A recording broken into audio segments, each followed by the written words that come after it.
Non si è accorto del bolide che stava sopraggiungendo lungo la via e lo schianto immediatamente successivo è sembrato un boato ai residenti. Sull'asfalto un giovane motociclista, Filippo Salamone, 23 anni, sbalzato a terra, è finito contro la vettura, una Golf, condotta da un 36enne veneziano. Poco distante la Yamaha 600 del Centauro.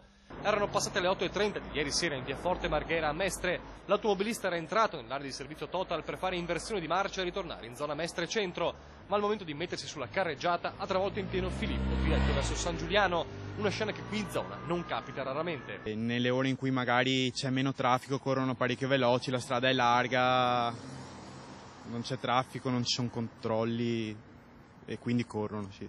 Era ancora vivo il ragazzo quando i sanitari del SUEM sono giunti sul posto assieme agli agenti del reparto motorizzato della polizia locale. Fratture multiple e un gravissimo trauma cranico nonostante indossasse il casco.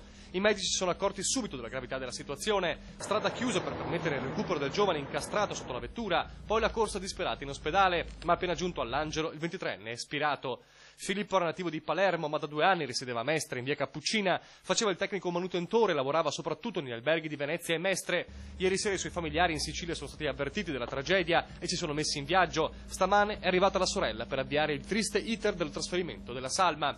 Il test alcolimetrico sul 36enne automobilista è risultato negativo, nessuna guida in stato di ebbrezza, solo una tragica, fatale disattenzione in un punto già molto pericoloso. Un altro incidente è avvenuto qui l'anno scorso, sempre uno scooter con una macchina che faceva inversione, grave anche quello, e quindi sì, insomma, è comunque un segnale che qua corrono veloci.